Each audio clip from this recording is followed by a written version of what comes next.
that's not good. Yep. Oh! Oh! No! Oh, don't you fucking sour toss me! Nice throw! I'm not gonna suck your blood. I'm gonna fuck you up the ass. Spoiler warning. This is a spoiler warning. If you want to play the game and experience everything for yourself, then click off now. Oh wait. Done? Good. Hello there, my name is Sunny and welcome to Resident Evil Village. Has everyone already made a video in this game? Yes. Is this the game with the big lady that the internet got super horny over? Yes. That's kinda why I played it. I played it for the meme, but really enjoyed the whole game. I know this game came out at the start of May, but I've been busy.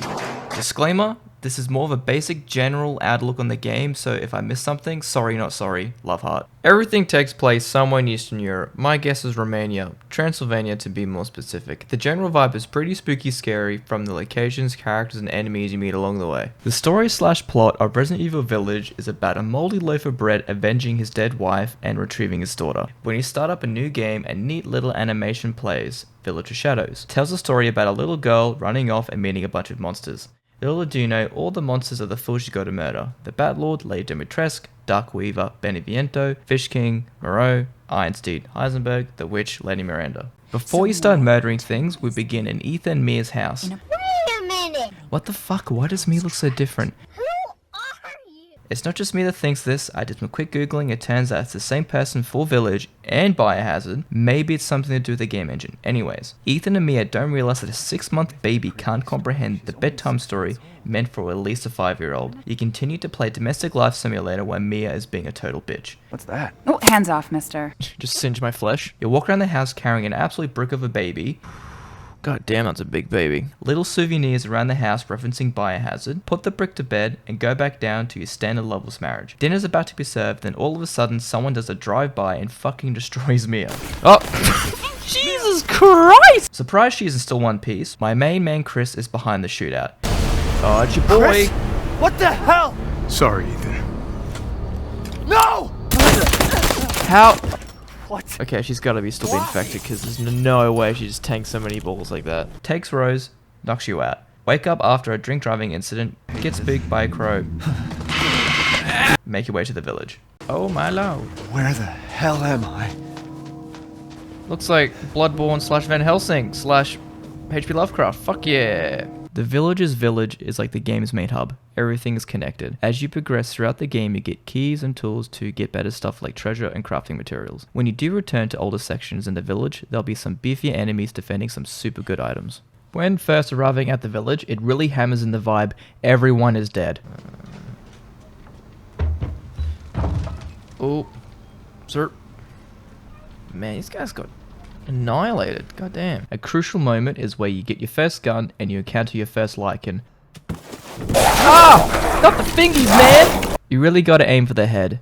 It makes them stumble and gives chances to create distance, and the Lycans love to scurry up compared to the other enemies. Headshots don't do more damage from what I noticed, but they have a chance to insta-kill, and you're rewarded with some epic gore. Most of the enemies you'll be killing will be grunts. Like I mentioned before, they're pretty straightforward to take down. Aim for the head though, I cannot stress this enough. Or what I recommend, explosives. Oh bitch. Yeah! Ooh, Crystal Scott. Like the movie, baby! Ah! Fuck! Oh, what the fuck is that? Inventory space is boring to talk about, but it's hella crucial. Want to carry multiple healing vials and carry a bunch of guns? Inventory management is key. It's simple. Shift things around, stack it like Tetris, easy peasy. Space upgrades are available as you progress through the story, so get them. That is all. When you're making your way towards the castle, you get to meet the Duke, an absolute monster of a man, or whatever he is very useful. He is the trader and well buys and sells shit. Duh. Buy guns and sell loot. He pops up in every location. Why are you doing all this? Why, it's all part of our first-class customer service. A mechanic I should mention is the food mechanic. If you see an animal, kill it and keep the meat. Do not sell. The finest fish. Give this to Beefy Boy to do a Breath of the Wild meal, but the buffs are permanent. There are a decent number of weapons you'll be using throughout the main story, so I'm going to keep it brief. The 2 pistols you'll be using will be the Lemmy and the M1911.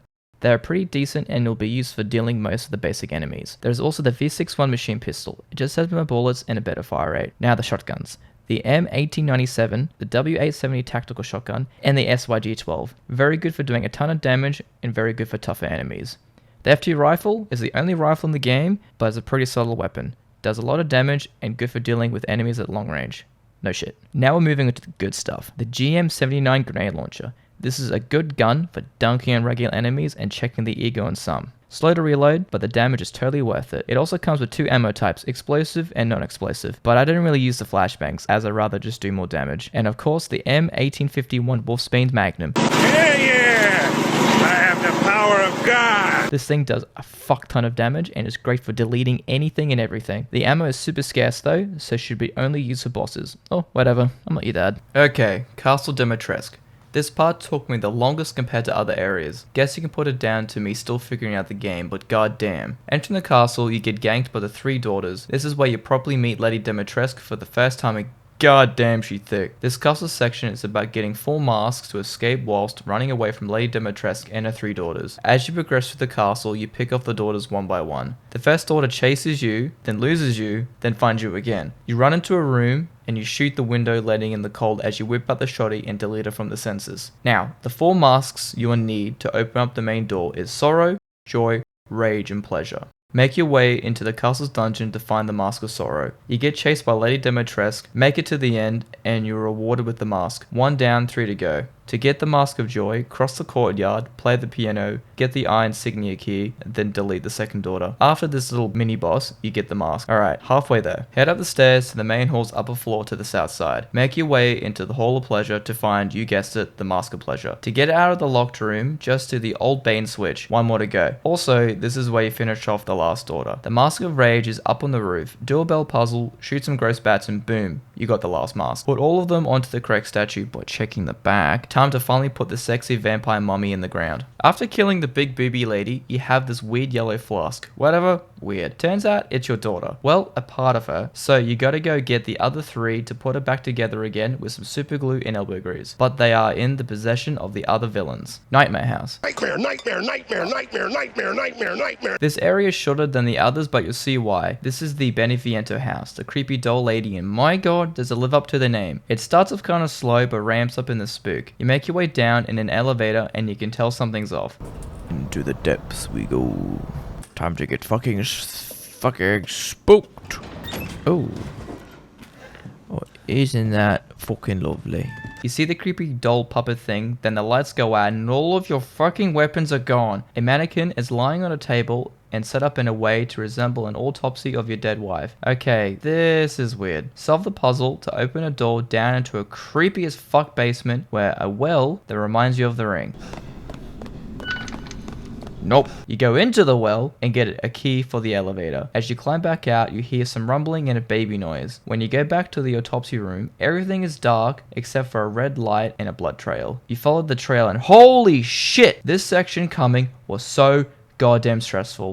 Oh, no. I ran to the elevator box and unlocked it, but I require a fuse. I had to find this with this goddamn nightmare baby chasing me. I got the fuse, ran to the box and put it in, and oh man, you just make it. This is one of the most stressed I've ever been in a game. Time to visit the fish boy, who is a major simp for Lady Miranda. Look, you're a simp. This guy is just gross. He looks gross and he makes gross shit. You sneak up on him and get the flask. Oh, can I just take it? He's too busy watching nothing. Gotcha, bitch. Ethan could have sneaked on out, but no, you had to stick around and create plot development. Get out of the goop mine, but do a quick stop to get the boat key. Get in the boat to get scared by a giant fish monster, then dock your ass. This whole level is pretty much try not to get eaten. Navigate the flooded town and use bits of debris to make it to the second windmill. Turn the power, which drains the water. Let's drain the son of a bitch. Got it. You think this would solve the fish monster problem, but nope, this motherfucker can walk on land. Fish boy is not too hard to take down as long as you use explosives that are in the form of landmines, pipe bombs, and red please don't shoot me barrels. Fishboy loves to rain acid vomit all over the boss level, so try to find some cover. He also makes gross vomit blockades, but they're pretty easy to remove with some gunfire or explosives like I mentioned before. You get another flask, then your boy Heisenberg gives you a call and says he wants to help you out and give you the last flask. Head back to the village to see that Heisenberg has made it super easy to point you in the right direction. This guy's constantly trying to prove to see if you have the guts. It leads you to the Lycan's den, and obviously there's going to be Lycans, like a lot of Lycans. Find your way through to find then kill the leader of the Lycans, which you meet at the start of the game, and clap his ass. Now you have all 4 flasks. Head to Dookie and place all the flasks in the correct slots, and bada bing bada boom, a bridge appears, and then you can walk on over to Heisenberg's little factory. Turns out Heisenberg wants to team up with you to take down Mother Miranda with the Metal Army, and you're like, nah dude. He gets mad at you, and now you gotta make your way through this weird dystopian looking factory. This whole area is like being in Frankenstein's basement mixed with a hardware store. This area is filled with these poor dudes that have been shoved full of robotic parts. These guys have had parts removed that make you a normal person with emotions into murderous killing machines that want you dead. The basic enemies aren't too hard, but later on they get kinda terrifying. A lot of the beefy boys like to play I am totally not dead right now game, then spark to life and try to drill you. Oh, that motherfucker turn it on.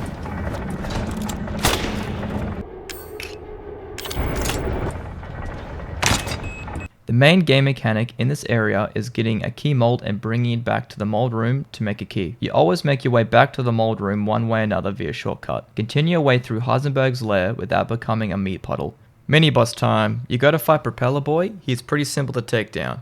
He runs a straight line, so it's very easy to get around him, but watch out for his fire beam attack. Now it's time to take down Heisenberg. This boss fight is ridiculous but so fucking cool at the same time. It is pretty much a robot fighting competition like Robot Wars. It goes from a horror game to a fucking Michael Bay movie. Cool as fuck, but also kinda dumb, like, pick a genre. Mother Miranda appears out of nowhere and does a quick Kalima and removes your heart. Oh no, did you just Indiana Jones to me? After playing through the whole game scrounging by with your wits for most of it, you get to play as my main man Chris. Oh boy, it is wonderful. You have this insane arsenal weaponry and just fucking dunk on everything. You fight so many enemies and a boss, but you just shred them to ribbons. You have access to the Dragoon Assault Rifle, the USM A1, which is a pistol but nothing to sneeze at, grenades that go kaboom, and a super spicy laser pointer. Fight a stronger version of the Lycan boss, then plant some explosives onto the Mega Mycete. Ethan wakes up in Limbo or some otherworldly place. Turns out you were dead the whole time. You're dead. Dead? What does it mean? And Bread Boy over here was killed by Jack Baker in Resident Evil Biohazard. The mole brought you back to life and kinda explained how you were able to brush off so many injuries. Wake up in Duke's little cart as he takes you to fight Mother Miranda. Suit up because this fight is the last one. Groovy. Oh my god, what the fuck is this? She has a few phases, but nothing too much to handle as there were ammo that popped up when I needed it. Dropping bullets for me, lady? Much appreciated. Even though Ethan is completely riddled with super mold, his body starts to fail. Oh no. Yeah, I thought so. Ethan passes Rose to Chris and sacrifices himself to save the world. You know, hero shit. After beating the game, you can replay it and upgrade some good guns and just speedrun it with a fully decked out Magnum and just murder everything. Overall, I thought Resident Evil Village was very fun. I did not have too much trouble with this being my first Resident Evil game. I would recommend this for people who are little babies when it comes to spooky horror games, as it's just more action. Thanks for watching. The Yummy Sunny signing off. Bye!